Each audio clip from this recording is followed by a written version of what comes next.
Welcome to Shukla study point. आप सभी का स्वागत है आपके अपने YouTube channel Shukla study point में। मैं शिवम शुक्ला आप सभी दोस्तों का हार्दिक स्वागत करता हूं। जियोग्राफी के मॉडल पेपर में, और जियोग्राफी में आपको इकोनॉमिक जियोग्राफी पढ़ना होता है बीए फोर्थ सेमेस्टर में। तो जो छात्र छात्राएँ हमारे बीए फोर्थ सेमेस्टर में हैं उनके लिए बहुत इंपॉर्टेंट होगा। आप जो परीक्षाएँ होने वाली हैं, जैसे डॉक्टर राम मनोहर लोहिया अवध विश्वविद्यालय की, या जननायक चंद्रशेखर बलिया विश्वविद्यालय की, या वीर बहादुर सिंह पूर्वांचल विश्वविद्यालय की, या अन्य विश्वविद्यालय जिनकी परीक्षाएं अभी नहीं हुई हैं सीसीएस वगैरह की, अगर लिखित परीक्षाएं होनी है तो आपको बता दूं कि यहीं से आपकी परीक्षा में प्रश्न पूछे जाएंगे। तो ये लिखित मॉडल पेपर है। लिखित मॉडल पेपर का मतलब ये होता है जिसमें अति लघु उत्तरीय, लघु उत्तरीय और दीर्घ उत्तरीय टाइप के प्रश्न पूछे जाते हैं। तो आप लोग कंफ्यूज हो जा रहे थे कि कौन सा ऑब्जेक्टिव मॉडल पेपर है और कौन सा लिखित मॉडल पेपर है।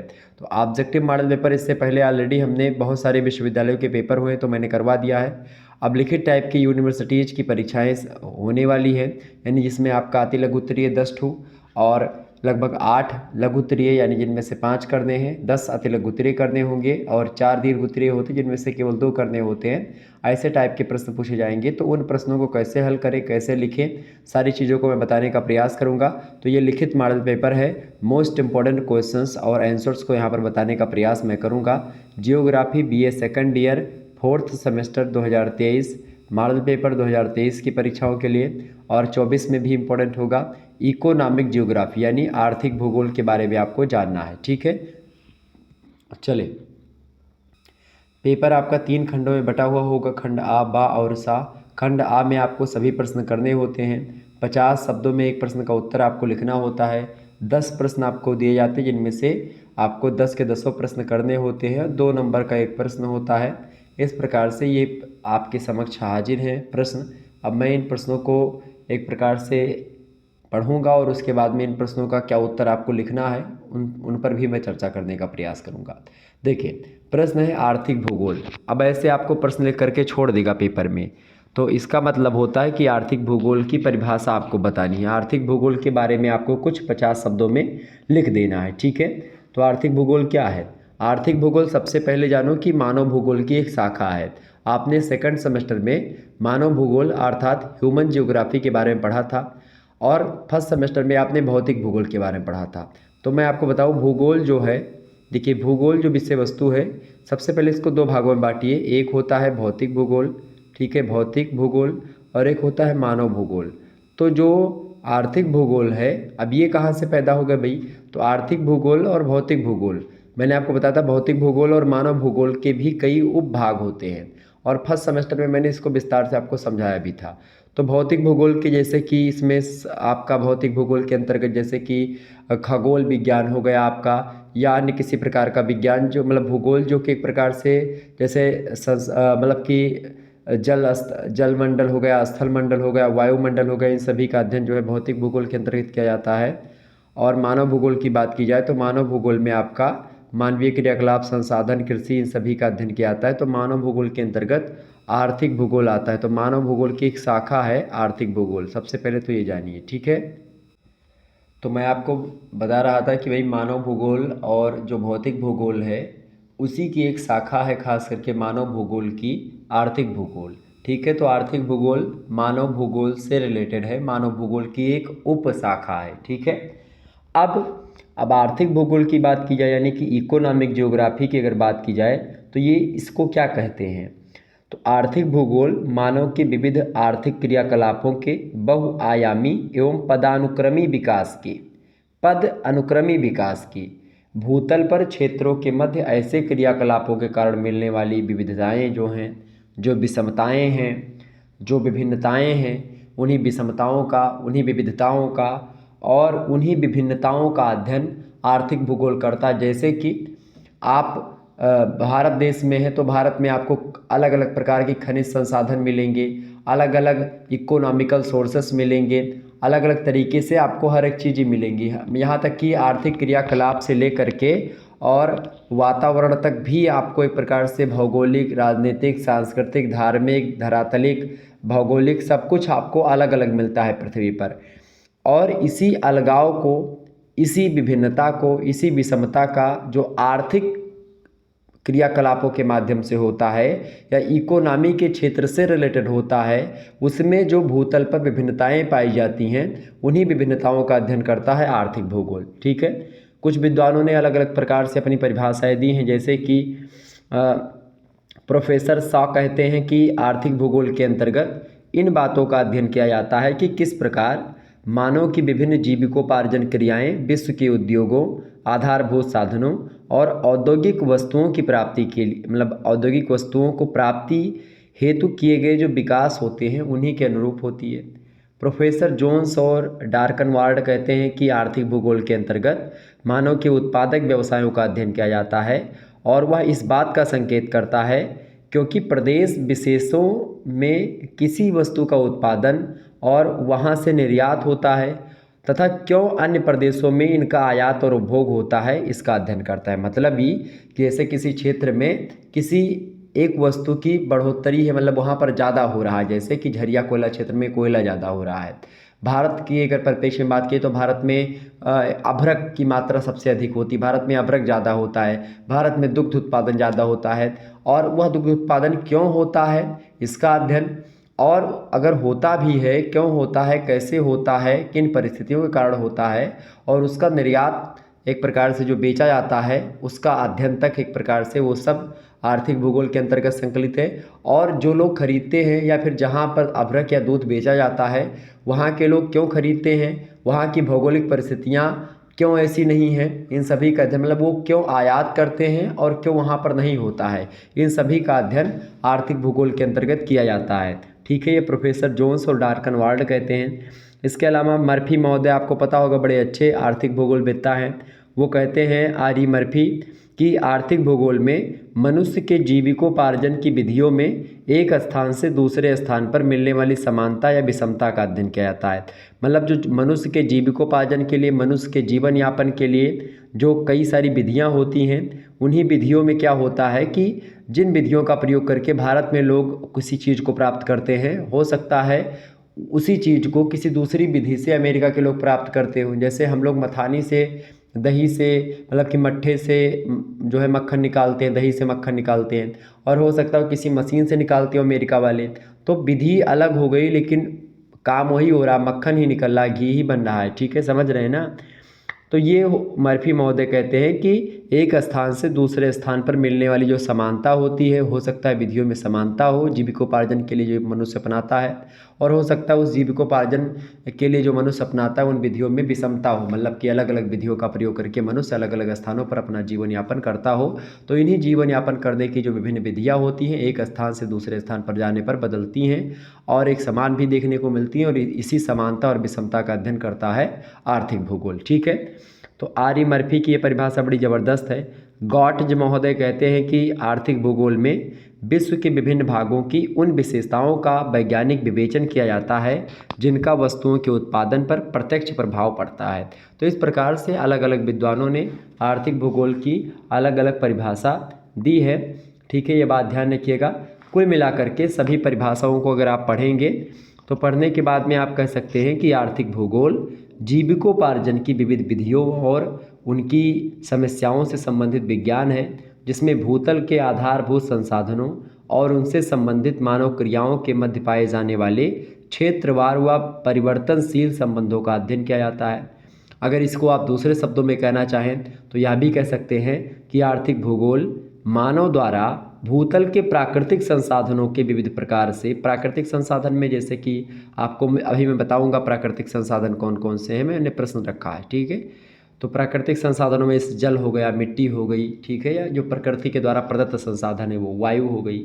ठीक है, तो प्राकृतिक संसाधनों के विविध प्रकार से विदोहन से संबंधित विज्ञान होता है आर्थिक भूगोल, जो कि मानव के द्वारा भूतल के प्राकृतिक संसाधनों की विविध प्रकार से विदोहन करता है।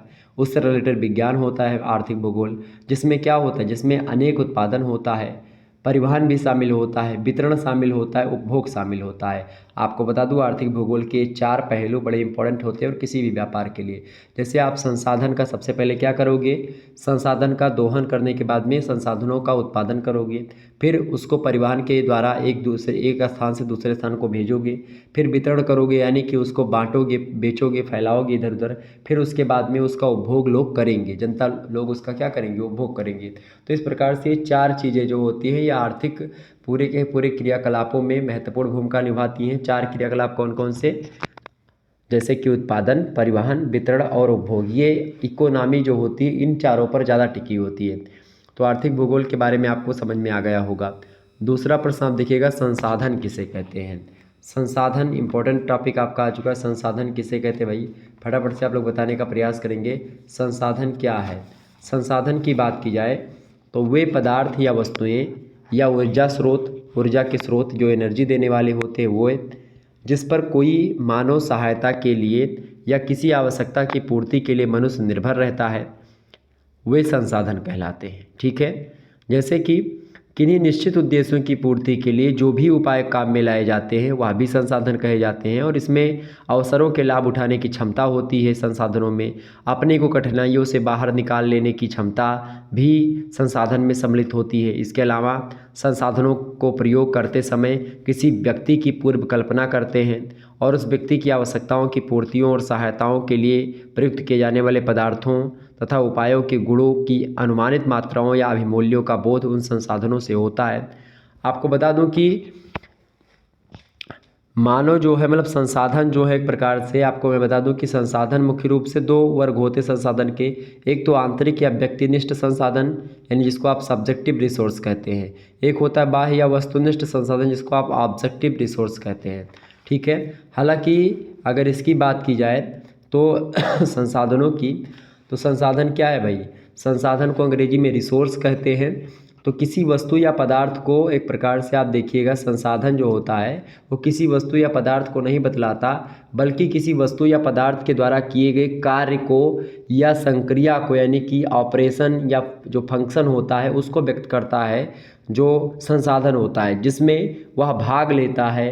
अर्थात किसी वस्तु या पदार्थ के द्वारा किसी निश्चित उद्देश्य की पूर्ति के लिए, जैसे कि आवश्यकताओं की संतुष्टि के लिए किए गए कार्य ही संसाधन कहलाते हैं। मतलब कि संसाधन वह संक्षिप्तीकरण है जो मानव के द्वारा गुण अभिमूल्यन को प्रकट करता है और किसी कार्य या संक्रिया से रिलेटेड होता है, संबंधित होता है, वो होता है संसाधन। ठीक है, संसाधन की बात की जाए तो संसाधन मुख्य रूप से 2 प्रकार के होते हैं। एक होता है प्राकृतिक संसाधन और एक होता है मानव निर्मित संसाधन। ठीक है, कौन कौन से, एक होते हैं प्राकृतिक संसाधन और एक होते हैं मानव निर्मित संसाधन या मानवीय संसाधन। तो प्राकृतिक संसाधनों में जो प्रकृति के द्वारा हमको प्रदत्त हैं, पहले से मिले हुए हैं, जैसे कि धरातल हो गया अपना, मिट्टी है, जल है, वनस्पति है, पशु तमाम सारे हमको मिले हुए हैं जिनसे हम दूध पाते हैं, खनिज संसाधन बहुत सारे हैं जो कि मनुष्य के लिए उपयोगी हैं। तो कई प्राकृतिक तत्व मिलकर के भी समुच्चय संसाधनों को जन्म देते हैं, जैसे कि खाने हो गई बहुत सारे, और इसके अलावा कृषि भूमि हो गई, वन भूमि हो गई, ये सब भी एक प्रकार से प्राकृतिक संसाधन है, मतलब जो प्रकृति के द्वारा, भगवान के द्वारा हमको मिले हुए हैं। दूसरा होता है मानवीय संसाधन। मानवीय संसाधन मतलब कि होता है जिसमें एक प्रकार से मनुष्य ही उसको बनाता है, मतलब कि यह संस्कृति का निर्माता मनुष्य ही होता है और मनुष्य के द्वारा ही एक प्रकार से मनुष्य ही वस्तुओं का उत्पादक और उपभोक्ता दोनों होता है।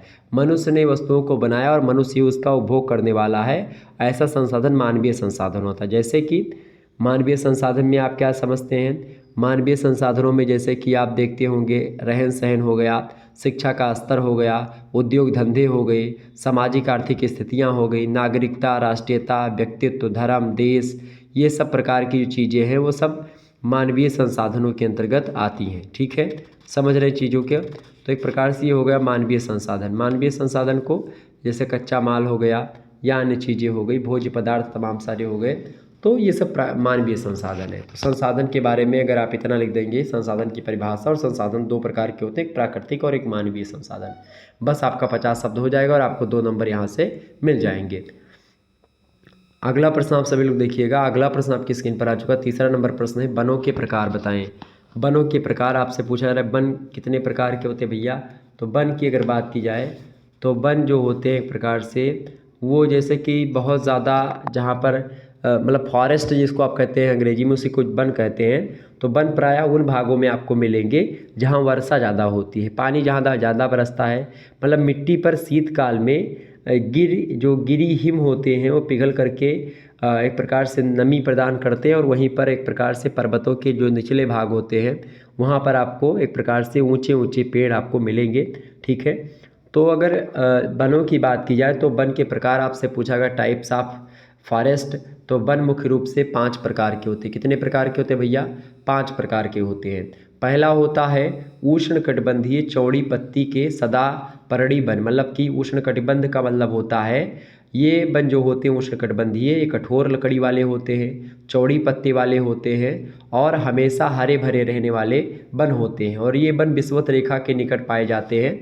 विषुवत रेखा जैसे ये पृथ्वी है तो ये विषुवत रेखा है, ये 0 डिग्री अक्षांश, इसको विषुवत रेखा कहा जाता है। इससे 10 डिग्री ऊपर जाइए और 10 डिग्री नीचे आइए, इसको कहते हैं विषुवतीय प्रदेश या विषुवत रेखा के निकट। तो इसमें दक्षिण और उत्तर मतलब कि इतने एरिया में आप देखिएगा ये फैले होते हैं उष्णकटिबंधीय चौड़ी पत्ती के सदापर्णी वन। ठीक है, ये ध्यान रखिएगा। ओके, इसके बाद में इसमें कई प्रकार के वृक्ष आते हैं, जैसे आबनूस, महोगनी, बांस, रोजवुड, लागवुड, ब्राज़ील वुड, रबर। ठीक है, ये सब होते हैं, ये सब वृक्ष यहाँ पर पाए जाते हैं। केला वगैरह भी यहाँ पर सिनकोना के वृक्ष होते हैं। तो ये हो गए पहला प्रकार। दूसरा प्रकार जो वन का होता है, 5 प्रकार के वन होते हैं। दूसरा प्रकार वन का है कौन सा? उष्णकटिबंधीय चौड़ी पत्ती वाले पर्णपाती वन जिसको कहते हैं, जिसको पतझड़ वाले वन कहते हैं, वो वन। ठीक है, पतझड़ वाले वन की अगर बात की जाए, इनकी पत्तियां जो होती हैं वो एक प्रकार से पतझड़ की जब ऋतु आती है तो उसमें इनकी पत्तियां झड़ जाती हैं। और ये वन जो होते हैं, जैसे पृथ्वी ये है और ये विषुवत रेखा है 0 डिग्री, इससे आप देखते हैं, आपको मैं बता दूं कि ये उत्तरी और दक्षिणी अक्षांशों के बीच में 5 डिग्री आप देखिएगा उत्तरी अक्षांश, और दक्षिणी अक्षांशों में आप देखते हैं 30 डिग्री के आसपास। तो 5 डिग्री उत्तरी और 30 डिग्री दक्षिणी अक्षांश, या फिर ऊपर आप देखिएगा वहाँ पर भी और नीचे, मतलब 5 डिग्री और 30 डिग्री उत्तरी और दक्षिणी अक्षांश में आपको मिलेंगे उष्णकटिबंधीय चौड़ी पत्ती के पर्णपाती वन, जिसको आप पतझड़ वाले वन कहते हैं। इसमें जैसे कि सागवन हो गया, बांस, साल, ताड़, चंदन, सहतूत, शीशम वगैरह के पेड़ हो गए, देवदार के वृक्ष, बेंत हो गया, आम है, नीम है, पीपल। भारत वगैरह में जहाँ पर आप देखते हैं नारियल के पेड़ हैं, ठीक है, सिरसा के पेड़ हैं, ठीक है, ये सब। अच्छा, देवदार, साल, सागवन और शीशम की लकड़ी का प्रयोग फर्नीचर बनाने में किया जाता है, घर के दरवाजे लगाने में किया जाता है, ये सब ध्यान रखिएगा। तो ये सब पर्णपाती वन में आते हैं वृक्ष। तीसरा जो वन का प्रकार है वो होता है शीतोष्ण कटिबंध वाले जो चौड़ी पत्ती के शुष्क सदापर्णी वन होते हैं। खास करके ये भूमध्य सागरीय जलवायु, जो जहाँ पर भूमध्य सागर है उसके आसपास के एरिया में आप देखिएगा तो ऐसे वन आपको मिलेंगे।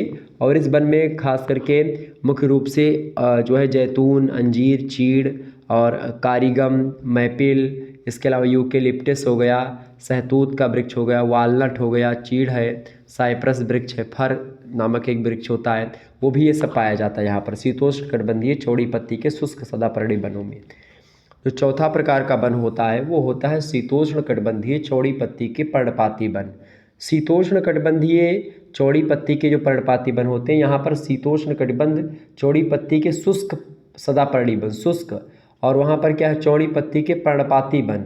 ठीक है, पर्णपाती वनों में जैसे कि चीन, जापान, कोरिया और मंचूरिया, या फिर जो पश्चिमोत्तर यूरोप है या पश्चिमी कनाडा हो गया, पूर्वी संयुक्त राज्य अमेरिका हो गया, कनाडा के जो सेंट लॉरेंस वाला प्रदेश है वहाँ पर आप देखेंगे तो ये इस टाइप के वन आपको शीतोष्ण कटिबंधीय चौड़ी पत्ती के पर्णपाती वन आपको मिलेंगे।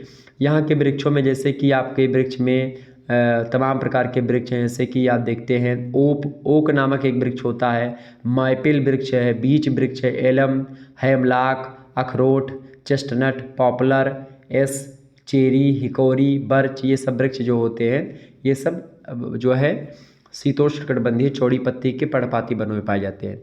जो पांचवा और लास्ट प्रकार का वन होता है वो होता है शीत कटिबंधीय संकुल सदापर्णी वन। ठीक है, शीत कटिबंधीय संकुल सदापर्णी वन की अगर बात की जाए तो ये वन जो होते हैं ठंडे शीतोष्ण प्रदेशों में संकुल सदापर्णी वन जो होते हैं फैले हुए होते हैं। और आपको बता दूं इन वनों का विस्तार जो है उत्तरी अमेरिका और यूरेशिया, मतलब रूस का वह भाग जो एशिया में पड़ता है वो सब, यानी कि रूस का साइबेरिया और यूरेशिया, ठीक है। यूरेशिया में यूरोप और एशिया दोनों के महाद्वीप आ जाते हैं, और रूस का जो साइबेरिया वाला भाग है वहाँ पर, तो ये वन पाए जाते हैं शीत कटिबंधीय संकुल सदापर्णी वन, और इन वनों को टैगा वन भी कहा जाता है। समझ रहे हैं ना, टैगा वन। और ख़ास करके बात की जाए, इनकी जो लकड़ियाँ होती हैं शीत कटिबंधीय जो संकुल सदापर्णी वन होते हैं, इनकी लकड़ियों से बनाया जाता है, कागज़ बनाने में प्रयोग में आते हैं। दिया सलाई मतलब जो माचिस की तीली होती है वो बनाई जाती है, ठीक है। और चौखट बनाया जाता है, पेटियाँ बनाई जाती हैं। और मुख्य रूप से जो वृक्ष हैं उसमें चीड़ हो गया, पीला चीड़, श्वेत चीड़ और स्कॉट चीड़, 3 प्रकार के चीड़ होते हैं, तीनों यहाँ पर आपको मिलते हैं। स्प्रूस के वृक्ष मिलते हैं, नार्वे स्प्रूस और लाल स्प्रूस दोनों प्रकार के। हेमलॉक वृक्ष है, लार्च वृक्ष, ठीक है, सीडर, फर, ये सब वृक्ष, साइप्रस वृक्ष, ये सब वृक्ष जो है यहाँ पर पाए जाते हैं। ये सब विदेशी वृक्ष चूँकि भारत में होते नहीं, इसलिए आपको ना पता हो शायद। तो ये 5 प्रकार के वन होते हैं। कौन कौन से, एक बार आप लोग फिर से सुन लीजिएगा। वन के प्रकार में 5 प्रकार के वन होते हैं। पहला है उष्ण कटिबंधीय चौड़ी पत्ती के सदापर्णी वन। दूसरा उष्ण कटिबंधीय चौड़ी पत्ती के पर्णपाती यानी पतझड़ वाले वन। तीसरा है शीतोष्ण कटिबंधीय चौड़ी पत्ती के शुष्क सदापर्णी वन। चौथा है शीतोष्ण कटिबंधीय चौड़ी पत्ती के पर्णपाती वन। और 5वां है शीत कटिबंधीय संकुल सदापर्णी वन। ये 5 प्रकार होते हैं। विश्व के 5 प्रकार के वन विश्व में पाए जाते हैं संसार में। अगला प्रश्न आप देखिएगा, चौथा प्रश्न है उद्योगों के स्थानीयकरण के कोई 5 कारण बताइए। उद्योगों के स्थानीयकरण के कोई 5 कारण बताइए। भाई फटाफट से आप लोग बताने का प्रयास करेंगे। उद्योगों का स्थानीयकरण क्यों होता है, फटाफट से आप लोग बताने का प्रयास करेंगे। उद्योग इकट्ठा क्यों रुकते हैं, बताएं। मतलब उद्योग कहाँ, मतलब कि कहीं पर क्यों स्थापित होते हैं। सबसे इम्पोर्टेंट बात यह है कि उद्योगों का स्थानीयकरण के कई कारण हैं। आपको बता दूं, कोई उद्योग कहीं पर स्थापित होता है तो उसके पीछे लॉजिक होता है। बिना सोचे समझे कोई फैक्ट्री का मालिक कहीं पर फैक्ट्री स्थापित नहीं करता है। वो सबसे पहले ये देखता है कि वहाँ पर मजदूर मिलेंगे कि नहीं मिलेंगे, वहाँ पर यातायात का साधन होगा कि नहीं होगा, वहाँ पर सड़कें अच्छी खासी हैं कि नहीं हैं, वहाँ पर संचार की सुविधा है कि नहीं है, वहाँ पर नेटवर्क आता है कि नहीं आता है, टावर है कि नहीं है, तमाम प्रकार की चीज़ों को ध्यान में रखता है। वहाँ पर आसपास में एक प्रकार से बाज़ार है या मार्केट है कि नहीं है, सारी चीज़ों को, चूँकि जो फैक्ट्री में माल बनाएगा वो बेचेगा कहाँ, तो इसलिए फैक्ट्री वगैरह स्थापित करने से पहले तमाम प्रकार की चीज़ों को ध्यान में रखना पड़ता है। और इसी को कहते हैं उद्योगों का स्थानीयकरण। जैसे कि उद्योगों के स्थानीयकरण के कई सारे कारण हैं। जैसे factors of localisation of industries की अगर बात की जाए तो उसके कई कारण। सबसे पहली बात, उद्योग वहाँ पर स्थापित किया जाता है जहाँ पर कच्चा माल मिल जाने की सुविधा होती है। पहली बात, रॉ मटेरियल मिल जाएगा तो वहाँ पर उद्योग अच्छा चलेगा। दूसरी बात, शक्ति यानी वहाँ पर पावर का होना परम आवश्यक है। तीसरी बात, श्रम शक्ति का होना परम आवश्यक है, लेबर मिल जाए, ठीक है। चौथी बात है, पूंजी का होना परम आवश्यक होता है उद्योगों के स्थानीयकरण के लिए, कैपिटल। इसके अलावा 5वीं बात है, परिवहन का होना परम आवश्यक है। 6ठी बात है, बाज़ार का होना परम आवश्यक है वहाँ पर आसपास। इसके अलावा 7वीं बात, वहाँ की जलवायु ठीक ठाक होनी चाहिए, वहाँ पर भूमि अच्छी खासी मात्रा में होनी चाहिए, जल की मात्रा होनी चाहिए उचित मात्रा में, ठीक है। सरकारी संरक्षण भी मिलना चाहिए उस वहाँ की सरकार का, स्थानीय सरकार का, ठीक है। गवर्नमेंट प्रोटेक्शन के बिना कोई भी एक प्रकार से उद्योग अच्छे तरीके से नहीं चल पाता है। तो ये कई प्रकार के कारण होते हैं, लगभग 10 कारण मैंने आपको बता दिए उद्योगों के स्थानीयकरण के, 5 ही आपसे पूछा गया था। अगला प्रश्न आप देखिएगा, 5वां प्रश्न आपकी स्क्रीन पर आ चुका है। भारत में लौह इस्पात उद्योग, भारत में लौह इस्पात उद्योग के बारे में बताने का प्रयास करेंगे। इंपॉर्टेंट प्रश्न आपसे पूछा गया है। तो भारत में लौह इस्पात उद्योग की बात की जाए तो प्रमुख देशों में खास करके भारत 2016 की अगर बात की जाए, 2016 ईस्वी में भारत का चीन तथा जापान के बाद तीसरा स्थान रहा है। सबसे पहला स्थान चाइना का रहा लौह इस्पात उद्योग में, दूसरा स्थान रहा जापान का, और तीसरा स्थान रहा किसका भैया, भारत का, ठीक है, 2016 में। और 2016 में भारत में विश्व का लगभग 5.4% इस्पात और लगभग 5.2% कच्चा लोहा उत्पादित किया गया भारत में। और 2016 में भारत में 6.2 करोड़ मीटर टन मतलब मिलियन टन कच्चा इस्पात जो है, तथा 8.3 करोड़ मतलब मीट्रिक टन की बात की, मीट्रिक टन यहाँ पर, ठीक है। तो करोड़ मीट्रिक टन कच्चा लोहा उत्पादित किया गया। तो इस प्रकार से 2016 के कुछ आंकड़े मैंने आपको बताए। और अगर वर्तमान में आप देखेंगे तो संगठित स्तर पर लौह इस्पात उद्योग देश का सबसे बड़ा उद्योग माना जाता है। लगभग 10 लाख से अधिक व्यक्तियों को रोजगार लौह इस्पात उद्योग देता है। इसके अलावा साथ ही इसमें देश की कुल औद्योगिक पूंजी का लगभग 50% से अधिक भाग लगा हुआ है लौह इस्पात के उद्योग में। यानी कि जो है लौह इस्पात उद्योग जो है वो एक प्रकार से इम्पॉर्टेंट है भारतीय संदर्भ में अगर देखा जाए, ठीक है। तो लौह इस्पात उद्योग में आप देखते हैं भारत में कई इलाके हैं जहाँ पर एक प्रकार से लौह इस्पात उद्योग होता है, जैसे कि दुर्गापुर एकीकृत इस्पात संयंत्र, दुर्गापुर मतलब पश्चिम बंगाल में स्थित है। इसके अलावा राउरकेला एकीकृत इस्पात संयंत्र, राउरकेला में है, उड़ीसा में पड़ता है। भिलाई एकीकृत इस्पात संयंत्र, ये छत्तीसगढ़ में भिलाई। इसके अलावा बोकारो एकीकृत इस्पात संयंत्र, बोकारो झारखंड में आपका पड़ता है। इसके अलावा Indian iron and steel company Kulti Hirapur और बर्नपुर मतलब ये पश्चिम बंगाल में पड़ता है। और इसके अलावा और भी तमाम सारे हैं दुर्गापुर में, ठीक है। और कर्नाटक में भी आपको पड़ता है Visvesvaraya iron and steel company. Maharashtra में पड़ता है Maharashtra electro slam limited, Chandrapur Maharashtra, ठीक है। इसके अलावा आपको बता दूं Tata iron and steel company, जिसको आप टिस्को के नाम से जानते हैं, TISCO, ठीक है। तो लौह इस्पात कारखाने जो है खासकर जमशेदपुर, गोपालपुर और दैतारी ये निजी क्षेत्र में स्थित है। टाटा जो है, ठीक है, Tata iron company, Tata iron and steel company, ठीक है। तो टिस्को भी एक प्रकार से लौह इस्पात उद्योग में शामिल है। तो भारत में एक प्रकार से लौह इस्पात जो है वो बृहद पैमाने पर होता है, इसमें कोई दो राय नहीं, ठीक है। बृहद स्तरीय लौह इस्पात कारखाने भारत में स्थित हैं। आगे देखिएगा, छठा प्रश्न आपकी स्क्रीन पर आ चुका, जापान का सूती वस्त्र उद्योग। जापान में सूती वस्त्र उद्योग एक प्रकार से बहुत अधिक मात्रा में होता है, ठीक है। चीन में भी होता है, जापान में होता है, संयुक्त राज्य अमेरिका में होता है, भारत में भी होता है, लेकिन जापान का ज़्यादा प्रसिद्ध है cotton textile industry of Japan. तो वर्तमान समय में अगर देखिएगा तो विश्व के सूती वस्त्र और सूती धागा उत्पादन करने वाले देशों में जापान का स्थान चीन, भारत, रूसी गणराज्य और संयुक्त राज्य अमेरिका के बाद 5वां स्थान है। और आपको बता दूं सबसे नंबर 1 पर चाइना है, भारत है, फिर उसके बाद फिर रूसी गणराज्य है और उसके बाद में फिर संयुक्त राज्य अमेरिका है, ठीक है। और उसके बाद में आपका पड़ेगा ये जापान, ठीक है। आपको बता दूं कि लगभग 2002 में 68 करोड़ वर्ग मीटर सूती वस्त्र उत्पादन हुआ था जापान में और 1,90,000 मीट्रिक टन सूती धागा उत्पादित किया गया था जापान में। और जापान का सूती वस्त्र उद्योग कपास की आपूर्ति के लिए विदेशों पर निर्भर है, मतलब विदेशों से यहाँ पर जो है कपास की मंगाया जाता है, खरीदा जाता है। और यही कारण है कि जापान का अधिकांश सूती वस्त्र उद्योग बंदरगाह नगरों में स्थित है। और जापान में सूती धागा तथा सूती वस्त्र निर्मित करने के प्रक्रम मुख्य रूप से अलग अलग इकाइयों में संपन्न होते हैं। सूती वस्त्र निर्मित करने वाली औद्योगिक इकाइयाँ प्रायः लघु या मध्यम आकार की होती हैं, जिसमें 10 से 1,000 मतलब 10 से 100 तक स्वचालित करके हैं जापान में।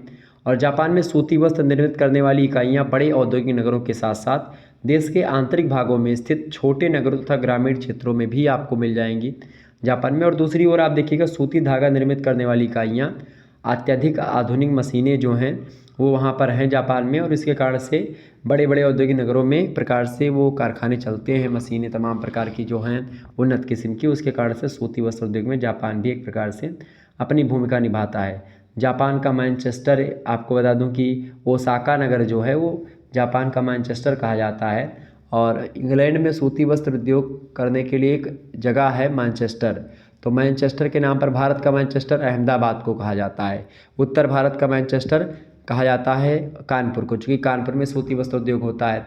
चूँकि मैनचेस्टर जो है सूती वस्त्र उद्योग के लिए ही फेमस है पूरे संसार में, इंग्लैंड का एक प्रकार से एक जगह है, ठीक है। तो जापान का मैनचेस्टर ओसाका को कहा जाता है, समझ रहे हैं ना। इसके अलावा वाकायामा, इसके अलावा आमागासाकी, किशोरवादी और नारा जो हैं इस क्षेत्र में खास करके उद्योग होता है सूती वस्त्र का जापान में, ओके। ये बात ध्यान रखिएगा, कोबे मतलब कि आमागासाकी, ओसाका, नारा, वाकायामा, नगोया, याकोहामा, टोक्यो, ये सब भागों में जापान के जो है ये सूती वस्त्र उद्योग आपको मिल जाएंगे। सॉरी, अगला प्रश्न आप देखिएगा। थोड़ा सा गला ख़राब है इसीलिए थोड़ी दिक्कत आ रही है मुझे बोलने में, तो आप लोग चिंता मत करिएगा, मैं किसी न किसी तरीके से आपको पढ़ाने का प्रयास करूँगा। अगला प्रश्न आपकी स्क्रीन पर आ चुका है, विश्व के व्यापार संगठन मतलब विश्व व्यापार संगठन। विश्व व्यापार संगठन को अंग्रेजी में कहते हैं वर्ल्ड ट्रेड ऑर्गेनाइजेशन। क्या कहते हैं?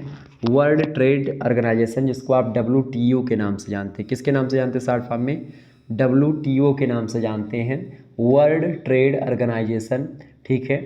तो 1994 ईस्वी में गैट यानी journal agreement for traffic and trade के सदस्यों के द्वारा एक गैट जो है देशों का सदस्य है, उसी गैट के द्वारा 1994 ईस्वी की बात है, 1994 ईस्वी में गैट के सदस्य मतलब गैट के सदस्य देशों ने राष्ट्रों के मध्य मुक्त एवं निष्पक्ष व्यापार को बढ़ावा देने के उद्देश्य से एक अस्थायी संस्था की स्थापना करने का निश्चय किया और 1 जनवरी की बात है 1995 में गैट संस्था के स्थान पर विश्व के लगभग 123 सदस्य देशों के साथ मिल करके विश्व व्यापार संगठन WTO की स्थापना होती है। कब होती है WTO की स्थापना? 1 जनवरी 1995 को होती है गैट की मतलब उसकी WTO की स्थापना। और इस विश्वव्यापी संगठन का मुख्यालय जो स्थित है WTO का, वो स्थित है जिनेवा में। जिनेवा कहाँ पर पड़ता है? स्विट्जरलैंड में पड़ता है, ठीक है। और विश्व का सबसे बड़ा अंतर्राष्ट्रीय आर्थिक संगठन है WTO। 2016 तथा 2020 में 164 देश इसके सदस्य थे। भारत विश्व व्यापार संगठन के सदस्य मतलब कि संस्थापक सदस्यों में से एक रहा है। और विश्व व्यापार संगठन मुख्यतया कई प्रकार के कार्य करता है, जैसे कि अगर बात करें WTO के कार्यों की, तो जैसे कि WTO जो है यह समूह सभी सदस्य राष्ट्रों के बीच में आपसी विवादों का निपटारा करता है और सभी सदस्य के मध्य व्यापार संबंधी नियमों का निर्धारण करता है। इसके अलावा व्यापारिक क्रियाओं को वैश्विक स्तर पर आधार प्रदान करता है और दूरसंचार, बैंकिंग जैसी तथा बौद्धिक संपदा अधिकार के व्यापार को भी अपने कार्यों में सम्मिलित करती है। एक प्रकार से विश्व व्यापार संगठन WTO। ओके, ये बात ध्यान रखिएगा। और WTO के सदस्य देशों के बीच में अंतर्राष्ट्रीय व्यापार प्रशासन के लिए सचिवालय पूर्ण रूप से उत्तरदायी है। और विश्व व्यापार संगठन की संरचना के 6 प्रमुख अवयव हैं। कौन कौन से हैं? जैसे कि पहला होता है मंत्रिपरिषद, उसके बाद में जनरल काउंसिल होती है, फिर व्यापार नीति समीक्षा समिति होती है, फिर उसके बाद में परिवारवाद निवारण समिति होती है, फिर उसके बाद में वस्तु व्यापार एवं सेवा व्यापार समिति होती है, फिर सचिवालय होता है। तो ये 6 अवयव होते हैं जिनसे मिलकर के विश्व व्यापार संगठन की संरचना होती है, ठीक है। आगे बढ़ते हैं। अगला प्रश्न आपकी स्क्रीन पर आ चुका है। 8वां प्रश्न आप देखिएगा, विश्व के प्रमुख रेल मार्ग। विश्व के प्रमुख रेल मार्गों के बारे में बताएं। इंपॉर्टेंट प्रश्न है। विश्व के प्रमुख रेल मार्ग कौन कौन से हैं भाई? सभी लोग बताने का प्रयास करेंगे।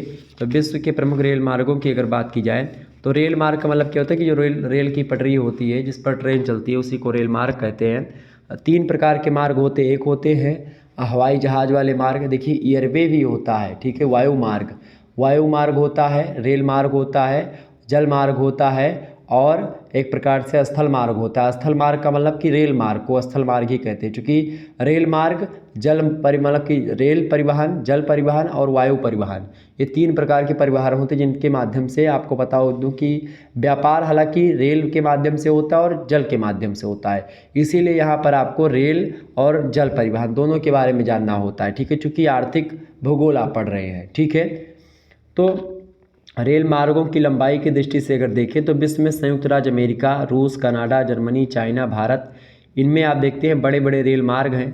2017 ईस्वी में संयुक्त राज्य अमेरिका में 2.58 लाख किलोमीटर का रेल मार्ग था। रूस में 1.76 लाख किलोमीटर, चाइना में 1.27 लाख किलोमीटर, भारत में 67 मतलब कि 67.4 हज़ार किलोमीटर, कनाडा में 67.4 हज़ार किलोमीटर और जर्मनी में 43,000 किलोमीटर लंबाई के रेल मार्ग थे। 2017 की बात है, ठीक है। और वर्तमान में यूरोप और रूस में विश्व के कुल रेल मार्गों का लगभग 2/3 भाग जो है वो यूरोप और रूस में ही स्थित है। आपको बता दूं विश्व के प्रमुख रेल मार्गों में जो नाम आता है ट्रांस कॉन्टिनेंटल रेल मार्गों में, मतलब 2 महाद्वीपों से मिलने वाले रेल मार्ग, ठीक है। पहला रेल मार्ग है ट्रांस साइबेरियन रेल मार्ग। ट्रांस साइबेरियन रेल मार्ग जो है ये एक प्रकार से इसकी लंबाई 9,289 किलोमीटर है।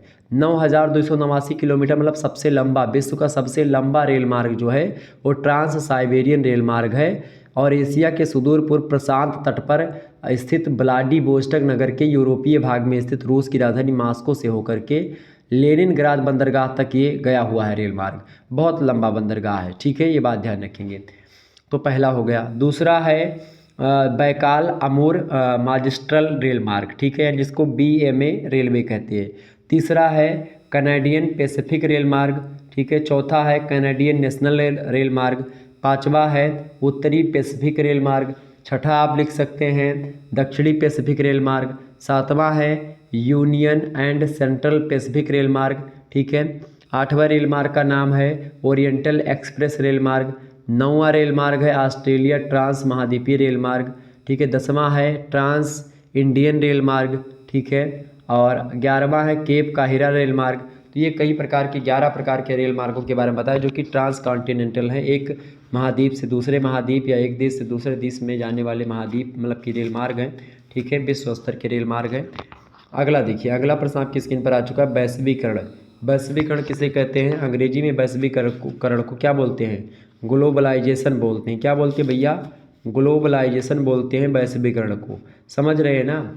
या एक प्रकार से विश्वव्यापीकरण, एक प्रकार से, या वैश्वीकरण, तो इसको बोलते हैं ग्लोबलाइजेशन। तो विश्व जो है एक बाजार के रूप में होता है और एक सार्वभौमिक ग्राम होता है, एक ग्लोबल विलेज होता है पूरा संसार, और उसी ग्लोबल विलेज की कल्पना करता है वैश्वीकरण। वैश्वीकरण एक ऐसी प्रक्रिया है जिसमें विश्व के विभिन्न देशों के मध्य संपन्न होने वाले व्यापारिक अवरोधों को दूर कर दिया जाता है और तकनीकी व श्रम का निर्बाध प्रवाह स्थापित कर दिया जाता है। दूसरे शब्दों में अगर समझें इसको, तो वैश्वीकरण वह प्रक्रिया है जिसके द्वारा विश्व बाजारों के मध्य पारस्परिक निर्भरता उत्पन्न होती है और व्यापार देश की सीमाओं से प्रतिबंधित न होकर के विश्व व्यापार में निहित तुलनात्मक लागत लाभ दशाओं का विदोहन करने की दिशा में अग्रसर होता है। मतलब कि वैश्वीकरण राष्ट्रों की राजनीतिक सीमाओं के आर पार आर्थिक लेन देन की प्रक्रियाओं और उनके प्रबंधन का प्रवाह होता है। मतलब किसी देश में बंद करके एक प्रकार से व्यापार नहीं करना, पूरा खुला, ऐसे भारत अगर चाहे तो किसी भी देश से व्यापार करे, मतलब एकदम से वैश्वीकरण की प्रक्रिया, मतलब विश्व को एक मार्केट समझना और उस मार्केट में हर एक देश के प्राणी जा करके अपना व्यापार करे, ये होता है वैश्वीकरण, ठीक है। समझ रहे हैं? वैश्वीकरण एक प्रकार से विश्व को एक ग्राम समझना, एक ग्लोबल ग्राम, एक वैश्विक ग्राम की अवधारणा वैश्वीकरण, ठीक है। वैश्वीकरण में क्या होता है? विश्व के व्यापार में बहुत अधिक वृद्धि हुई है, अंतर्राष्ट्रीय पूंजी अधिक गति से पकड़ चुकी है, विचारों, तकनीकी और सांस्कृतिक तत्वों का विनिमय तीव्र गति से हुआ है वैश्वीकरण के आ जाने से, और इसके अलावा वस्तुओं और सेवाओं का अधिक मात्रा में विनिमय होता है। विनिमय की जा रही वस्तुओं में अधिक विविधता पाई जाती है। अंतर्राष्ट्रीय बाजार में नई सेवाओं का आगमन हुआ, जैसे कि एक अमेरिकी वास्तुकार यूरोपीय देशों के किसी भवन की अभिकल्पना कर सकता है और एक भारतीय वास्तुकार अमेरिका या यूरोपीय देशों के भवन की संकल्पना भारत में रह करके कर सकता है और यूरोप के ऐसे घर भारत में बना सकता है। ये तभी संभव है जब वैश्वीकरण, आप विश्व में जाएंगे और देखेंगे भाई घर कैसा बना हुआ है, वहाँ के लोगों से समझेंगे, फिर आकर के यहाँ पर बताएंगे। तो वस्तुओं, सेवाओं, तकनीकी, पूंजी, श्रम संबंधी क्रियाओं का भी विश्व व्यापार में एकीकरण या जो है स्वतंत्र रूप से प्रवाह होता है। बहुराष्ट्रीय कंपनियों का प्रभुत्व बढ़ता है, देश की स्वयं की राष्ट्रीय आर्थिक नीतियों का प्रभाव कम होता है, और ये है वैश्वीकरण, ठीक है। समझ रहे हैं? वैश्वीकरण के बारे में मैंने आपको बता दिया। आगे देखिए, अगला प्रश्न आपकी स्क्रीन पर दिया हुआ है, 10वां प्रश्न है। 10वां प्रश्न क्या दिया हुआ है? 10वां प्रश्न आपको दिया हुआ है, भारत की आयात नीति क्या है? भारत की आयात नीति के बारे में बताएं भाई। भारत की आयात नीति के बारे में बताएं, यानी कि इम्पोर्ट पॉलिसी ऑफ इंडिया।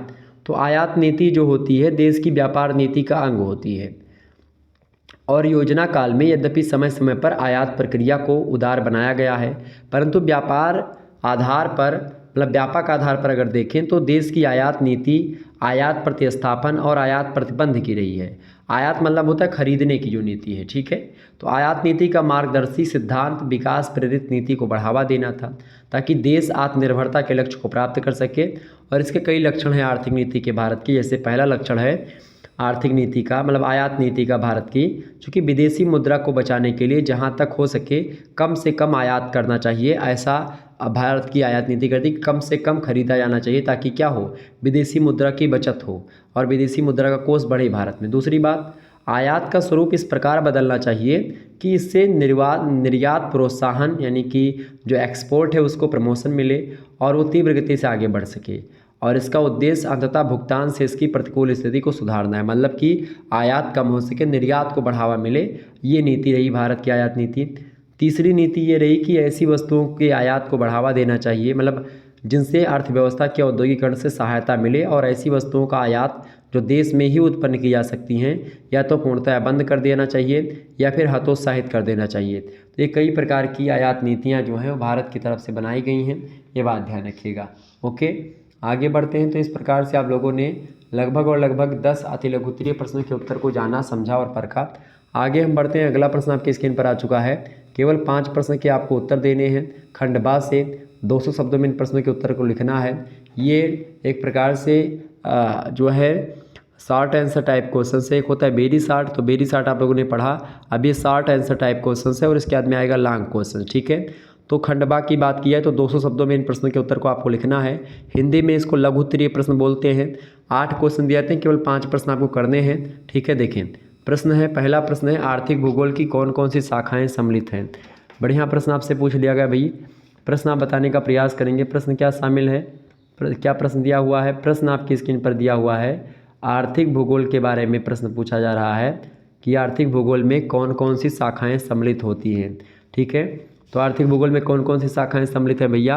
आर्थिक भूगोल में मानव की आर्थिक क्रियाएं कब, कहां और कैसे होती हैं, इस तथ्य का विश्लेषण किया जाता है। और आर्थिक भूगोल की एक महत्वपूर्ण शाखा है जिसमें खास करके आर्थिक जो भूगोल है वो खास करके भूगोल की एक महत्वपूर्ण शाखा है, मानव भूगोल की एक शाखा है। लेकिन ये शाखा होते हुए भी आर्थिक भूगोल अपने आप में कई उप शाखाओं को संजोए हुई है।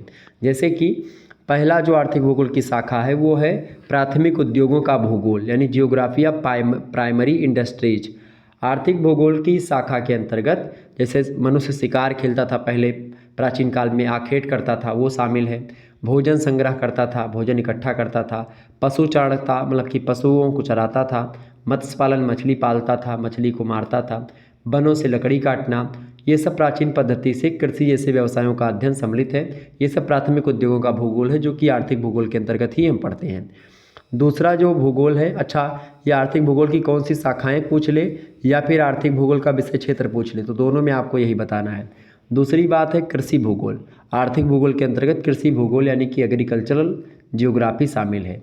और इस शाखा के अंतर्गत जियोग्राफी के मतलब इकोनॉमिक जियोग्राफी के कृषि फसलों के अलावा व्यावसायिक स्तर पर पशुपालन, मुर्गी पालन, मत्स्य पालन, वन उद्यम, ये अन्य क्रियाकलाप भी कृषि भूगोल के अंतर्गत ही सम्मिलित किया था। कृषि का मतलब होता है पशुपालन, मुर्गी पालन, मत्स्य पालन, ये सब पालन, ठीक है। और वन उद्यम भी कृषि के अंतर्गत ही आता है। तीसरा होता है आर्थिक भूगोल की शाखा में शामिल, वो है निर्माण उद्योगों का भूगोल, मतलब कि geography of manufacturing industries. Manufacturing industries में जैसे कि आपको पता होगा, जैसे कि कई प्रकार के जो चीज़ें होती हैं, जो उद्योग होते हैं, चाहे वो लघु स्तर के उद्योग हों, चाहे मध्यम स्तर के, चाहे बड़े स्तर के उद्योग हों, जो उद्योग वगैरह शामिल हैं वो सब इसमें आते हैं। चौथा जो उद्योग मतलब कि आर्थिक भूगोल की शाखा है वो है परिवहन भूगोल, जियोग्राफी ऑफ ट्रांसपोर्ट। परिवहन भूगोल के अंतर्गत मानव के द्वारा उपयोग किए जा रहे परिवहन साधन जैसे कि सड़क हो गई या सड़क मार्ग हो गया, रेल मार्ग हो गया, वायु मार्ग हो गया, जल मार्ग हो गया, इन सभी का अध्ययन होता है, ठीक है। पांचवा जो शाखा शामिल है आर्थिक भूगोल के अंतर्गत जिसका अध्ययन हम लोग करते हैं वो है वाणिज्यिक भूगोल, मतलब कि कॉमर्शियल जियोग्राफी।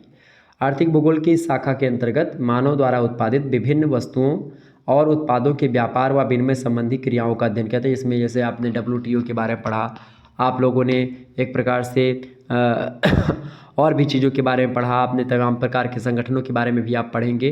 तो ये सब जो नियम कायदे होते हैं वो सब वाणिज्यिक भूगोल के अंतर्गत होते हैं। तो ये सब आर्थिक भूगोल के ही क्रियाकलाप मतलब आर्थिक भूगोल के ही शाखाएँ हैं। प्राथमिक उद्योगों का भूगोल, कृषि भूगोल, निर्माण उद्योग भूगोल, परिवहन भूगोल और वाणिज्य भूगोल। अगला प्रश्न आपकी स्क्रीन पर आ चुका है, रोपण या बगाती कृषि की विशेषताएं बताइए। रोपण कृषि को ही बगाती कृषि कहा जाता है, ये बात ध्यान रखिएगा। तो रोपण कृषि या बगाती कृषि की विशेषताओं की अगर बात की जाए तो पहली विशेषता इसकी ये होती है कि यह एक फसली मतलब कृषि होती है। फसली कृषि मतलब क्या होती है, एक फसल होती है बगाती, और जिसमें किसी एक फसल के उत्पादन पर ही संकेंद्रित किया जाता है। एक फसल बोई जाती है जैसे कि, और एक बगान टाइप में होती हैं ये। और इसमें क्या होता है, दूसरी विशेषता इसकी है बगाती कृषि की या रोपण कृषि की, कि इसमें अधिक पूंजी, उच्च प्रबंधन और वैज्ञानिक विधियों का प्रयोग किया जाता है। तीसरी विशेषता ये है बगाती कृषि की कि इसकी फसलें केवल बिक्री के द्वारा मुद्रा प्राप्त करने के लिए उत्पन्न की जाती है, मतलब कि केवल बेचने के लिए की जाती हैं ये खेती। चौथी विशेषता होती है बगाती कृषि की कि इसके अंतर्गत जोतें जो होती हैं, जो होल्डिंग्स होती हैं, बहुत विस्तृत होती हैं, बड़े पैमाने पर एक खेती की जाती है जिन पर बड़ी बड़ी संख्या में श्रमिक काम करते हैं। पांचवी विशेषता होती है कि इस प्रकार की कृषि पर बाजार मांग की घटा बढ़ी और मूल्य में उतार चढ़ाव का गहरा प्रभाव पड़ता है। क्योंकि अगर आपने बहुत जो है ज़्यादा खेती कर दी, बो दिया बहुत ज़्यादा बगाती कृषि में, जैसे आपने बहुत ज़्यादा केला बो दिया या चाय की खेती कर दी, तो ये सब अभी सस्ती हो गई या महंगी हो गई तो उससे प्रभाव पड़ता है। इसके अलावा रोपड़ उत्पादन के लिए भारी पूंजी की आवश्यकता होती है और इसके प्रक्रम कारखानों के लिए, छोटे रेल मार्गों के निर्माण के लिए और नौकायन सुविधाओं के लिए भी मतलब कि पैसा खर्च होता है। तो ये सब भी विशेषता होती है। इसके अलावा रोपड़ फसल में बीमारी लगने का बड़ा भय रहता है और किसी फसल के असफल हो जाने पर बड़ी कठिनाई उपस्थित हो जाती है सामने, ये भी एक विशेषता। 8वीं विशेषता इसकी ये है रोपड़ कृषि की या बागायती कृषि की कि उत्पन्न फसलों का बाजार प्रायः संपूर्ण संसार भर के नगरों में होता है। जो बड़े बड़े नगर होते हैं उन नगरों में एक प्रकार से रोपड़ कृषि के मार्केट होते हैं। ठीक है, तो ये विशेषताएं हैं रोपड़ या बागायती कृषि की, केवल पैसे कमाने के लिए की जाती है। अगला प्रश्न है प्राकृतिक संसाधनों का अर्थ लिखिए। प्राकृतिक संसाधनों के अर्थ के बारे में बताएं भाई। प्राकृतिक संसाधन के बारे में आप बताने का प्रयास करेंगे। तो प्राकृतिक संसाधन क्या होते हैं? प्राकृतिक संसाधन वातावरण की कुल दशाओं के योग का एक भाग है जिससे मानवता अस्तित्व में है और वातावरण के इस बड़े घटक का उपयोग उत्पादन की प्रणाली में समाज की भौतिक और सांस्कृतिक आवश्यकताओं की पूर्ति के लिए किया जाता है।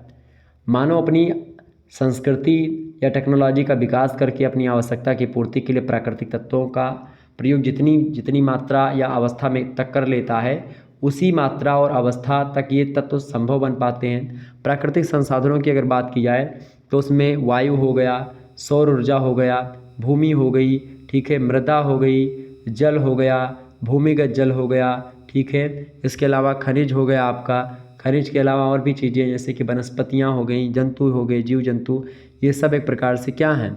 ये सब प्राकृतिक संसाधन ही हैं। ठीक है, आगे देखिए चौथा प्रश्न आपकी स्क्रीन पर आ चुका है। उद्योगों के स्थानीयकरण। प्रश्न क्या है? उद्योगों के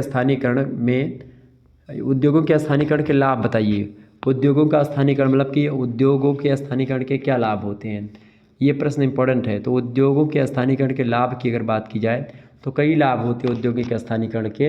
बेनिफिट्स बहुत सारे हैं लोकलाइजेशन के, ठीक है। जैसे कि सबसे पहला लाभ ये होता है उद्योगों के स्थानीयकरण का कि जब कोई उद्योग किसी क्षेत्र में विकसित हो जाता है तो उस उद्योग से अनेक उप उत्पाद या एक प्रकार से कई प्रकार के उत्पाद निर्मित होते हैं एवं अपशिष्ट पदार्थों के उद्योग विकसित होने लगते हैं। जैसे कि पेट्रो रसायन उद्योगों के निकट अनेक प्रकार के सहयोगी उद्योगों की तेज़ी से स्थापना हो जाती है।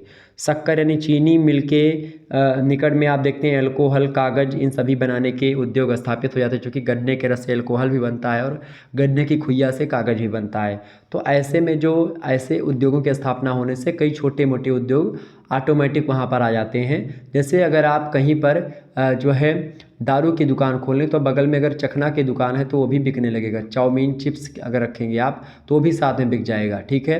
यानी साथ टाइप का, जैसे कि आप चाय बना रहे हैं तो बगल में अगर आप जीरा बेचेंगे या मतलब जिसको आप फाइन कहते हैं, ब्रेड बेचेंगे और बिस्किट बेचेंगे और रस बेचेंगे तो वो सब भी बिक जाएगा क्योंकि आप चाय बेच रहे हो, ठीक है। तो ये सब चीज़ें हैं। तो इसी प्रकार से जब सूती वस्त्र उद्योग के केंद्रों के निकट आप देखते हैं रंगने, छपाई, रेडीमेड कपड़ों के उद्योगों के विकास हो जाते हैं। जैसे कहीं पर आप अगर कटिंग वाला कपड़ा जो बिकता है, कपड़ा बिकता है और उसके बाद में सिलाई मशीन वाले बगल आ जाते हैं, बैठ जाते हैं कि भाई सिलाई करने के लिए। तो उद्योगों के स्थानीयकरण के ये सब लाभ होते हैं। दूसरा लाभ ये है कि किसी स्थान पर जब कोई उद्योग विकसित होता है तो उस स्थान पर कुशल श्रमिकों की पूर्ति स्वाभाविक रूप से होती रहती है और एक प्रकार से लंकाशायर या अहमदाबाद में सूती वस्त्र व्यवसाय के विकास के कारण वहाँ इस उद्योग से संबंधित कुशल श्रमिक पर्याप्त मात्रा में आपको मिल जाते हैं और दूर दूर के लोग वहाँ पर जाते हैं और एक प्रकार से उसमें नौकरी करते हैं और पैसा कमाते हैं। ये लाभ है। तीसरा लाभ ये होता है क्योंकि व्यापार में वृद्धि भी केंद्रीकरण के कारण ही होती है। जैसे जैसे उद्योगों का विकास और केंद्रीकरण होता है, अधिक उत्पादन को विदेशी बाजारों तथा स्थानीय बाजारों में भेजने के व्यापारों में वृद्धि होती है। मतलब जैसे जैसे उद्योग बढ़ेंगे वैसे वैसे माल बनने की जो एक प्रकार से प्रक्रिया है या माल बनने का जो एक प्रकार से मात्रा है वो भी बढ़ेगी। तो कहने का मतलब ये है कि औद्योगिक स्थानीयकरण से कई लाभ होते हैं। चौथा लाभ होता है कि स्थानीयकरण जो होता है धीरे धीरे श्रमिकों को काम करने के सरल उपाय ढूंढने में सहायता करता है। अनेक प्रकार के सहायक यंत्रों की खोज की जाती है इसी दौरान और इस प्रकार स्थानीयकरण धीरे धीरे आविष्कार को प्रोत्साहन देता है। इससे श्रम विभाजन, अधिक उत्पादन और कम लागत में अधिक वस्तुओं की प्राप्ति होती है। किससे? स्थानीयकरण से उद्योगों के, ठीक है। तो ये कई लाभ हो गए। अगला प्रश्न आप देखिएगा। अगला प्रश्न आपकी स्क्रीन पर आ चुका है, पांचवा प्रश्न। पेट्रोलियम निर्यातक राष्ट्रों के संगठन ओपेक को समझाइए। मैं आपको यहाँ पर एक बात और समझाना चाहता हूँ। इससे पहले लिखित मॉडल पेपर, एक मॉडल पेपर ज्योग्राफी का और अवेलेबल है, आप उसको भी देख लीजिएगा, इंपॉर्टेंट है परीक्षा की दृष्टि से, ठीक है। प्रश्न आपकी स्क्रीन पर क्या आ चुका है। अगला प्रश्न आप देखेंगे। प्रश्न पेट्रोलियम निर्यातक जो देश हैं, प्रश्न क्या है, पेट्रोलियम निर्यातक देश जो है जैसे पेट्रोलियम निर्यातक राष्ट्रों का संगठन है जिसको ओपेक कहा जाता है, ठीक है। तो इसको समझाइए। तो पेट्रोलियम निर्यातक राष्ट्रों का जो संगठन है ओपेक, उसकी अगर बात की जाए तो 1960 ईस्वी में इराक राष्ट्र के नगर बगदाद में इसका संस्थापित मतलब इसको किया गया था ओपेक को। और इस संगठन का मुख्य उद्देश्य था कि पेट्रोलियम निर्यातक जो मतलब पेट्रोलियम बेचने वाले जो देश हैं उन देशों में पारस्परिक समन्वय और एकता स्थापित की जाए। मतलब ऐसे देश जो कि पेट्रोलियम बेचते हैं, पेट्रोल बेचते हैं, तो उन देशों में एक प्रकार से एकता स्थापित हो, वो देश अच्छे तरीके से मिल करके रहें और झगड़ा लड़ाई ना करें। पेट्रोलियम के उत्पादन निर्यात तथा प्रति बैरल मूल्य का निर्धारण सदस्य देशों की सहमति से निर्धारित करना ओपेक का एक अन्य प्रमुख लक्ष्य था कि भाई अगर हम लोग एक साथ रहेंगे तो दुनिया भर के देशों को हम अपने अंडर झुका लेंगे। क्योंकि पेट्रोलियम का ज़माना है, पेट्रोल एक प्रकार से ऐसे मान करके चलो सोने के भाव इस समय होने को जा रहा है, बढ़ ही रहा है लगातार पेट्रोल। तो पेट्रोल पर अगर एकाधिकार हो जाएगा ओपेक का, तो ओपेक के ही देश जब चाहेंगे तो मूल्य बढ़ा देंगे, जब चाहेंगे तो मूल्य घटा देंगे, ठीक है। तो इस दृष्टि से किया गया ओपेक का निर्माण। और प्रारंभ में इसके संस्थापक सदस्य में जैसे कि सदस्य देशों में ईरान शामिल था, इराक शामिल था, कुवैत शामिल था, सऊदी अरब और वेनेजुएला शामिल थे। लेकिन 1998 ईस्वी में इसमें सदस्य देश की संख्या लगभग 11 हो जाती है। 2020 में ओपेक संगठन में 14 देश शामिल हो जाते हैं, जिसमें Iran, Iraq, Kuwait, Qatar, Saudi Arab, संयुक्त Arab Emirates, Algeria, Angola, Libya, Nigeria, Venezuela, Ecuador और इक्वेटोरियल गिनी जो है वो, और गेबोन, ये 14 देश शामिल हो जाते हैं 2020 में। और ओपेक का मुख्यालय कहाँ पर स्थित है? ऑस्ट्रिया में स्थित है। ऑस्ट्रिया जो है उसका एक नगर है वियना, तो ऑस्ट्रिया के वियना नगर में स्थित है जो ओपेक का मुख्यालय है। और एक अनुमान के अनुसार अगर बताया जाए तो 2018 में ओपेक देशों की विश्व की कुल संचित पेट्रोलियम राशि का लगभग 79.4% भाग निहित है। मतलब अकेले लगभग 80% जो है पेट्रोलियम ये ओपेक देशों के पास ही है, जबकि ओपेक देशों की कुल संचित पेट्रोलियम भंडारों का लगभग 60% भाग दक्षिणी एशियाई देशों में है। इसके अलावा विश्व के कुल संचित प्राकृतिक गैस भंडारों का लगभग 36% जो है वो ओपेक देशों के पास है, यानी इन्हीं 14 देशों के पास है। Iran, Iraq, Kuwait, Qatar, Saudi Arab, संयुक्त Arab Emirates, Ecuador, Venezuela, Algeria, Angola, Libya, Nigeria, Gabon और इक्वेटोरियल गिनी, इन सभी के पास जो है ये 60% गैस भंडार है, प्राकृतिक गैस भंडार, ठीक है। संचित पेट्रोलियम का कुल 60% भाग, ठीक है, ये सब इन्हीं के पास है। आगे देखिएगा, अगला प्रश्न आपकी स्क्रीन पर आ चुका है। प्रश्न क्या दिया हुआ है? छठा प्रश्न है, इंपॉर्टेंट क्वेश्चन से आपकी परीक्षा की दृष्टि से आप सभी लोग देखने का प्रयास करेंगे। प्रश्न है, भारतीय अर्थव्यवस्था पर वैश्वीकरण का प्रभाव क्या है? प्रश्न इंपॉर्टेंट है।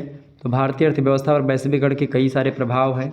पहला प्रभाव ये है कि विश्व व्यापार में भारत की भागीदारी बढ़ी है वैश्वीकरण से, और उसकी निर्यात आय में भारी वृद्धि हुई भारत से, चूँकि 2 से 3 बिलियन डॉलर की अतिरिक्त आय जो है भारत को हुई है वैश्वीकरण के परिणाम स्वरूप, पहला लाभ।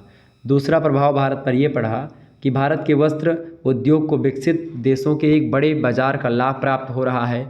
तीसरा लाभ वैश्वीकरण का ये हुआ भारत को कि बहुराष्ट्रीय कंपनियां अपने द्वारा उत्पादों को पेटेंट करा लेने से भारतीय औषधि उद्योग को भारी आर्थिक हानि का सामना करना पड़ रहा है। तो एक हानि भी ये है, मतलब वैश्वीकरण का ये प्रभाव है। अच्छा, प्रभाव नकारात्मक भी हो सकता है और सकारात्मक भी हो सकता है। यहाँ पर लाभ या हानि नहीं कहना उचित होगा, यहाँ पर प्रभाव कहना उचित होगा। इफेक्ट, क्या इफेक्ट पड़ा? तो इफेक्ट नकारात्मक नेगेटिव भी होता है और पॉजिटिव भी होता है, ठीक है। तो चौथा प्रभाव जो पड़ा वैश्वीकरण का भारतीय अर्थव्यवस्था पर, वो ये पड़ा कि उत्तम किस्म के जो बीज होते हैं उनके पेटेंट का लाभ बहुराष्ट्रीय कंपनियों को मिलेगा। भारत के बीज उत्पादन पर इन बहुराष्ट्रीय कंपनियों का प्रभुत्व हो जाने का खतरा मंडरा रहा है, और इससे भारत की समूची खाद्य सुरक्षा के लिए खतरा उत्पन्न हो गया है। पांचवा प्रभाव भारत की अर्थव्यवस्था पर यह पड़ा कि विदेशी प्रतिस्पर्धा बढ़ने से भारतीय उद्योगों के उत्पादन पर प्रतिकूल प्रभाव पड़ा है। दूसरी प्रतिकूल मतलब कि नकारात्मक प्रभाव पड़ा है। दूसरी ओर श्रम प्रधान उद्योगों के उत्पादन में वृद्धि भी अनुभव की गई है। भारत में श्रम सस्ता होने के कारण से श्रम प्रधान उद्योग के उत्पाद विकसित देशों की तुलना में सस्ते पड़ते चले जा रहे हैं। ये सब एक प्रकार से ये प्रभाव पड़ा है भारतीय अर्थव्यवस्था पर वैश्वीकरण का। अगला प्रश्न आप देखिएगा, सातवां प्रश्न आपकी स्क्रीन पर आ चुका है। दक्षिण पूर्वी एशियाई राष्ट्रों का संगठन जो है आसियान, वो क्या है? तो दक्षिण पूर्वी एशियाई राष्ट्रों का जो संगठन है आसियान, उसके बारे में अगर बात की जाए तो आसियान यानी कि जो दक्षिणी पूर्वी एशियाई राष्ट्रों का संगठन है, आसियान 8 अगस्त 1967, 8 अगस्त की बात है 1967, ठीक है। इसकी ये अस्तित्व में आता है वो मतलब आसियान, और इस ब्लॉक में दक्षिण पूर्वी एशिया के 7 राष्ट्र शामिल थे, मतलब 7 राष्ट्र Brunei, Indonesia, Philippines, Malaysia, Singapore, Thailand और वियतनाम ये शामिल थे शुरुआत में। और बाद में इस संगठन में कंबोडिया शामिल हुआ 1997 में, लाओस शामिल हुआ 1997 में, और 1997 में ही म्यांमार शामिल हो गया। मतलब 3 देश जो हैं वो और शामिल हो जाते हैं इस संगठन में 1997 में, 1997 में। 1967 में ये बना था आसियान, ठीक है, और इसमें 3 देश और शामिल हो गए, तो 7 और 3 कितने हो गए, 10।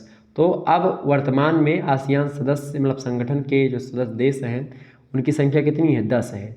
और आसियान संगठन के पर्यवेक्षक देशों में यानी जो ऑब्जर्वर स्टेट्स हैं उसमें पापुआ न्यू गिनी और तिमोर लेस्टे भी शामिल हैं। जबकि आसियान +3 देश में चीन, जापान और दक्षिण कोरिया शामिल हैं। इसका मुख्यालय इंडोनेशिया के जकार्ता नगर में स्थित है आसियान का। और परस्पर व्यापार के अलावा आर्थिक दृष्टि से या आर्थिक वृद्धि को त्वरित करना, सांस्कृतिक विकास करना, शांति और प्रादेशिक स्थायित्व करना, ये सब खास करके आसियान का प्रमुख उद्देश्य रहा है। और आसियान की प्रमुख व्यापारिक जो वस्तुएं रही हैं, जैसे कृषि उत्पाद, जैसे रबड़, पाम आयल हो गया, नारियल हो गया, कॉफ़ी है, खनिजों में जैसे तांबा, निकल और टंगस्टन है, ऊर्जा संसाधनों में कोयला, पेट्रोलियम और प्राकृतिक गैस है, और इसके अलावा सॉफ्टवेयर उत्पाद, इन सभी का एक प्रकार से निर्माण होता है। ये सब व्यापारिक वस्तुएं हैं आसियान देश की। अगला प्रश्न आप देखिएगा, 8वां प्रश्न आपकी स्क्रीन पर आ चुका है, लघु उत्तरीय का प्रश्न है, जल परिवहन को प्रभावित करने वाले मुख्य कारक कौन कौन से हैं। तो जल परिवहन को प्रभावित करने वाले जो प्रमुख कारक हैं वो कौन कौन से, भाई फटाफट से आप लोग बताने का प्रयास करेंगे। तो जल परिवहन को प्रभावित करने वाले कई कारक हैं। पहला कारक है जल परिवहन को प्रभावित करने वाले कारकों में जलवायु सर्वप्रमुख है। क्योंकि शीत ऋतु में सागरों, नहरों और नदियों का जल जो होता है जिन क्षेत्रों में बर्फ़ के रूप में परिवर्तित हो जाता है उन क्षेत्रों के जल मार्गों पर परिवहन अवरुद्ध हो जाता है, परिवहन नहीं हो पाता है। दूसरी ओर नदियों में अतिवृष्टि या अनावृष्टि हो जाने से इनमें या तो बाढ़ आ जाती है या फिर ये सूख जाती हैं। अगर अतिवृष्टि होगी तो बाढ़ आएगा, अनावृष्टि होगी तो सूख जाएगी। मतलब अनावृष्टि मतलब कि कम बारिश, मतलब बारिश ही ना हो, सूखा पड़ जाए, ठीक है।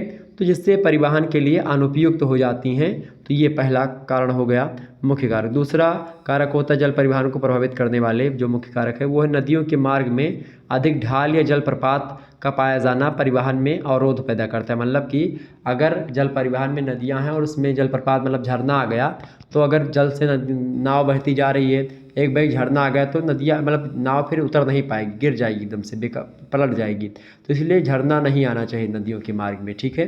तो दूसरा प्रभावित। तीसरा जो होता है वो है नदी के जल का तीव्र बहाव या अधिक मोड़ों का पाया जाना परिवहन में बाधा प्रस्तुत करता है। प्रायः तीव्र गति से अगर मोड़ होगा तो भी नदियों के पलटने का मतलब कि जो नाव है उनके पलटने का डर ज़्यादा है। नदियाँ ज़्यादा टेढ़ी मेढ़ी होंगी तो परिवहन उन नदियों में नहीं हो सकेगा, ठीक है। चौथा जो होता है वो है नदियों के जल की पर्याप्त गहराई होने के साथ साथ उनमें जल की पर्याप्त मात्रा रहना भी जल परिवहन के लिए आवश्यक है।